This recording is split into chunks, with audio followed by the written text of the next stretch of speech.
Galerinha, para a gente começar a ver esses assuntos relacionados, né, às provas da UERJ, eu separei algumas questões que elas falam, né, sobre questões da própria UERJ de vários anos aí seguidos. Beleza? Então, para quem está assistindo a gravação e para vocês, a gente vai acompanhando aqui cada questão e aí vocês passam, né, o que vocês acham, qual foi a alternativa que vocês marcaram e a gente vai debatendo um pouquinho sobre o assunto. Na questão número 1, estava falando sobre aquele filme Parasita, não sei se vocês assistiram. Já assistiram? Então, ele é um filme sul-coreano, se eu não me engano, ganhou o Oscar. É um filme muito bom, é uma crítica social, assim, espetacular. E está dentro até de uma prova de vestibular, do vestibular da UERJ, no caso. E aí ele fala assim, Parasita, filme sul-coreano, de Bong Joon-ho, estreou no Brasil em novembro de 2019 e foi ganhador do Oscar de 2020. Sucesso de bilheteria onde foi exibido, a trama se passa na Coreia do Sul, na atualidade, e aborda a relação entre duas famílias, os Kim, que são pobres e vivem num porão, e os Park, abastados e habitantes de uma mansão luxuosa. Os primeiros irão se infiltrar um a um na vida da família rica, empregando-se em diferentes funções de seu cotidiano. Parasita é uma história sobre o capitalismo, segundo declara o próprio diretor, tal qual são outros de seus filmes. É a distopia na qual vive a Coreia do Sul e o mundo.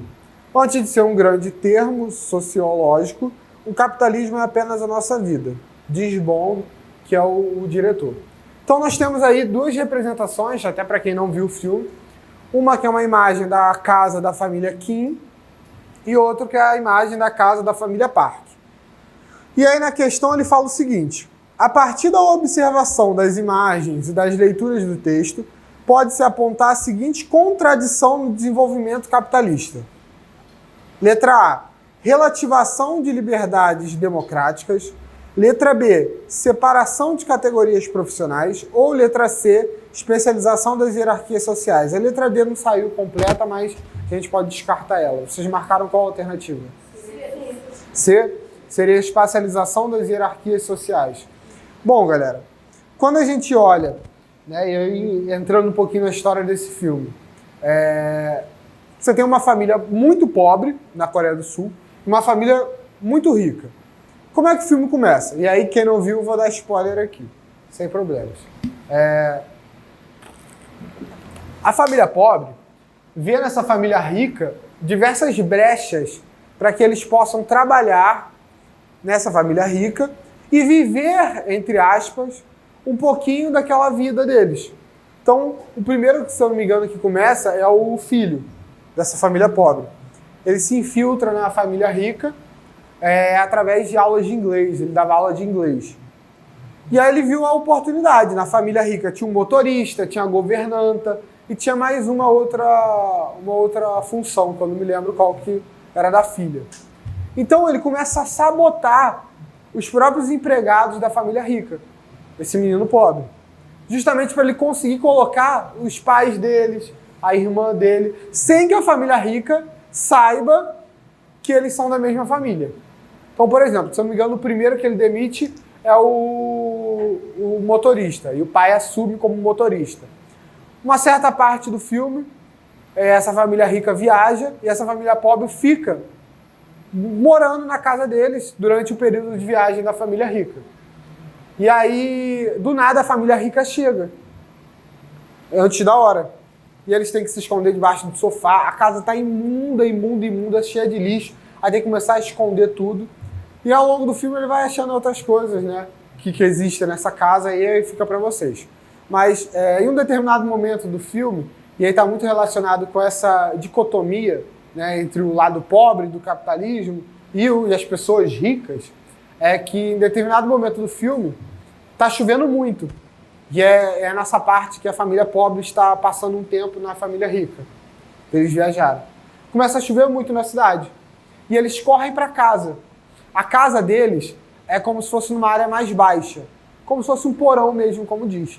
A janela da casa deles é como se fosse em cima e aí dá para o chão da rua.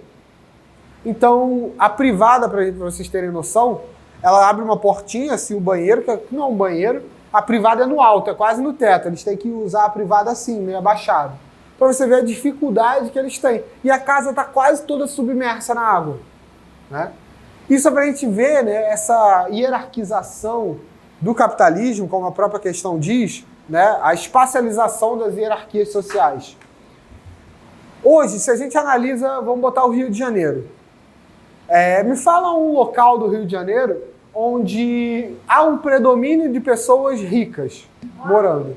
Barra da Tijuca, Leblon, região dos Lagos, um pouquinho diferente, né? Ali é uma região turística. Copacabana. Mas hoje, se a gente fosse falar o top seria a Barra da Tijuca. Né? Copacabana... O quê? Tem.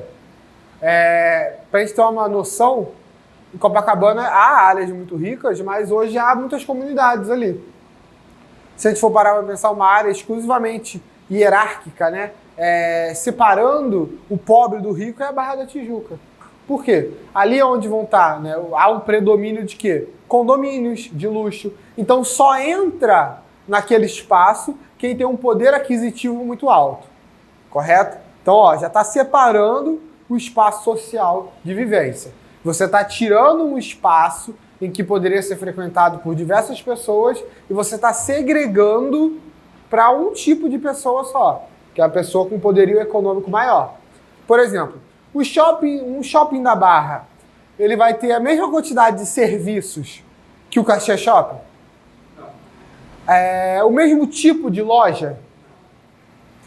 Tem um shopping, o Village Mall. Não sei se vocês já foram lá. É um shopping assim que você vai para passear, só olhar, literalmente. Por quê? É um shopping que vai ter loja da Gucci, loja de não sei o quê. Então você vê um tênis na vitrine desse shopping. É um tênis de 10 mil reais. Né? É onde os famosos sempre passeiam. E uma vez eu fui lá, porque minha cunhada queria conhecer esse shopping, não sei pra quê. A única loja normal que tem lá é uma Renner. Não sei por quê, mas tem Renner lá. É lá na Barra. E aí, dentro das lojas tem seguranças. Então dentro da loja da Gucci vai ter um segurança. Dentro da loja da Louis Vuitton vai ter um segurança. Da Nike? Hã? Não. É acima da Nike. É um patamar acima. É só marca de grife mesmo. Muito cara. De peças acima de R$1.000. Então, você compra alguma coisa antes de shopping? Segurança da loja que você compra, você acompanha até o seu carro. Pode acompanhar até o carro. Justamente para você ver o valor, né, daquele espaço ali. Então, isso é segregar, isso é dividir o espaço social do pobre e do rico por classe social. Você divide. Você proíbe o pobre de ir lá, mas o pobre vai lá? Não. Não tem razão, não tem motivo para ele ir. Não tem o que fazer. Então, o capitalismo, ele tem N coisas boas, mas ele acaba causando essa segregação. Uma vez eu vi um gráfico que era um gráfico da população brasileira e de acordo com o poder aquisitivo dela. Meninas, de acordo com o poder aquisitivo das pessoas. Então era um gráfico, não tem um quadro aqui para usar, mas imagina um gráfico desse tamanho. E aí soma todas as riquezas de todas essas pessoas que estão no gráfico. Somou. 99% da população vai estar aqui nesse patamar de dinheiro. Os outros, né, a outra quantidade de dinheiro é apenas 1% da população. E é aquilo que eu sempre falo isso, né? Mas no capitalismo a gente tem muita gente pobre e pouquíssima gente rica. Gente, o rico que eu estou falando aqui não é a pessoa que ganha 10 mil reais por mês, não. É a pessoa que vai ganhar 500, 100, 1 milhão de reais por mês. Isso é o rico do capitalismo. Né? Então, o cara que tem, sei lá, um Honda Civic, para o capitalismo ele vai ser considerado rico. Né? A gente vê, por exemplo, né, eu estava vendo tem um prédio que estão construindo em Balneário Camboriú, até um outro assunto interessante para a gente entrar, né? A questão da verticalização desses grandes centros. O que aconteceu com a praia em Balneário de Camboriú? Teve que alargar a areia, né? Por quê? Eles construíram prédios, mas tão altos perto da praia que não tinha mais sol na praia. a praia só ficava sombra, por conta do tamanho dos prédios. Né? Então eles tiveram que alargar a faixa de areia. Lá tem um prédio que, se não me engano, vai ser o mais alto do Brasil, estão construindo. E aí eu vi a notícia, o Neymar tem 2 apartamentos. Um só pro pai dele, tem essa, né? Rico não divide apartamento, rico cada um tem o seu. Então tem um pro pai dele, um duplex, e o Neymar tem um apartamento. O apartamento dele tem 4 andares. Um apartamento. E aí é uma cobertura no prédio mais alto do Brasil. Outra coisa que estavam falando, se ele quiser, ele nunca vai pisar na recepção do hotel. E provavelmente não vai. Porque no próprio apartamento dele tem um L ponto. Não sei se é no apartamento dele ou como ele é na cobertura, ele tem um L ponto. Então ele chega de avião lá, pega o avião, o jatinho dele, né? Sai, pega o helicóptero, vai lá, sai dentro da casa dele. Então é bizarro, é essa segregação. Voltando no assunto do tamanho dos prédios, não sei se você já reparou, fugindo um pouco do assunto, mas entrando em outros assuntos que são interessantes a gente ficar sabendo. Não sei se vocês já repararam, mas em Cabo Frio há prédios muito altos? Sim. Cabo Frio? Não. Cabo Frio não. O prédio mais alto, eu acho que tem uns 4 andares. É tipo isso. Por quê? É lei. Não pode ter prédio muito alto. Oi? Sim, porque, primeiro motivo, a questão da praia, né, do sol. Segundo motivo, as correntes de ar não podem criarem barreiras artificiais para que a corrente não passe para o resto da cidade. Então, é lei, não pode ter prédios acima de tantos andares. Beleza? Tranquilo? Número 1? Bem fácil, né? Cara, questão da UERJ, assim, eu costumo dizer que a UERJ é um vestibular que, para a geografia, não é muito complicado. Ela vai vai utilizar muitos assuntos que estão sendo debatidos agora, né? Assuntos recentes. Ou um assunto que toque, né? Ou que possa permear um assunto recente. Então vamos lá para o número 2. Belo Horizonte proíbe canalização de córregos. Entrou em vigor o novo plano diretor de Belo Horizonte, que, entre outras medidas, proíbe a canalização de córregos, um dos maiores problemas da cidade. Como efeito das últimas chuvas que atingiram o município em janeiro, bueiros explodiram em uma importante via da região centro-sul, e a rua se tornou um rio caudaloso, cuja correnteza afastou carros, placas e tudo mais o que havia pela frente. De acordo com a Superintendência de Desenvolvimento da capital, dos 654 quilômetros da malha fluvial dos rios, né, do município, 208 estão escondidos sob as ruas, avenidas e construções. Na última década, a capital mineira passou por diversas obras que agravaram a situação. A medida implantada através do novo plano diretor de Belo Horizonte pode contribuir para minimizar os problemas ambientais apontados na reportagem ao produzir o seguinte impacto sobre o ambiente urbano. E aí? Letra A. Elevação da taxa de escoamento superficial, diminuição do volume de sedimentação aluvial, ampliação da bacia de drenagem na metrópole, redução do índice de impermeabilização do solo. Botaram A? Então, a gente primeiro está falando da canalização dos rios, né? Quando você canaliza um rio, você desfaz o percurso natural daquele rio. Você meio que faz uma pista para o rio. E aquilo você vai meter concreto. Quando você coloca aquele concreto, você está impermeabilizando o solo.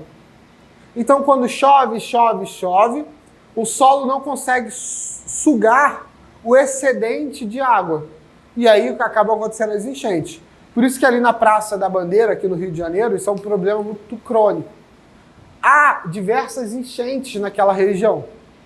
Né? Você até criou os chamados piscinões, né? Que são áreas no subsolo para armazenar uma quantidade de água muito elevada. Porque ali os rios daquela região, e aí principalmente o rio Maracanã ali, é um rio que é todo canalizado. Então quando chove, aquele rio enche. Na época que eu fazia faculdade, eu fazia ele na Veiga de Almeida, na Tijuca. E aí fica perto do Rio Maracanã. E às vezes estava indo embora, estava chovendo, aquele rio, né, tinha uma altura padrão, estava quase transbordando. E é assim que acontece. Então, não permitindo, né, a canalização dos rios, você desfaz ou tenta minimizar esse problema da impermeabilização do solo. O solo e a água, ela precisa escoar para algum lugar. Se ele tem solo, querendo ou não, vai ser mais fácil esse escoamento acontecer. Beleza? Tranquilo? Alguma dúvida? Então, questão número 2, resposta letra D. Correto, né? D. Questão número 3. Investimentos em novas usinas solares vão chegar a 9,5 bilhões até 2025. A energia solar representa pouco mais de 1% da matriz energética do Brasil. Mas essa fatia saltará a 8% em 10 anos, de acordo com o plano do governo. Os investimentos para sustentar a meta já estão em curso, segundo especialistas. Somente em grandes usinas solares estão previstos 9,5 bilhões em projetos até 2025. Na geração distribuída, em que a energia solar é produzida em painéis em telhados e fachada de casa ou empresas, além das fazendas solares que geram e vendem energia solar em terrenos. A estimativa é que outros 16 bilhões sejam movimentados em investimentos, emprego e impostos. E aí tem um mapa, né, do Brasil, que esse mapa, qual é o título desse mapa? Total diário de radiação solar, né, uma média anual. Quanto mais vermelho, mais é a irradiação solar naquela área. Você pode ver que o Brasil ele tem áreas puxadas mais para as cores quentes ou para as cores frias? Quentes. Então a irradiação solar ela vai ser baixa ou alta? Alta. Beleza. Então já conseguimos ler esse mapa aqui. O aproveitamento da fonte de energia abordado na reportagem é favorecido pela seguinte característica ambiental brasileira. Por que que no Brasil nós temos uma alta taxa de radiação solar? Letra A, disposição orográfica das montanhas, do relevo. B, índice pluviométrico. C, posição latitudinal. Ou letra D, cobertura vegetal? Por que vocês acham que é C? No globo? Beleza. A resposta certa é a letra C, né? Por conta da sua posição latitudinal. Se a gente for analisar, o mundo ele é um globo, né? É um globo, não é plano, não. E aí, as áreas próximas à linha do Equador, que é o meio do globo, tendem, né, a ter mais sol batendo naquela área. Beleza? Que é como se fosse a ponta da Terra. Tranquilo?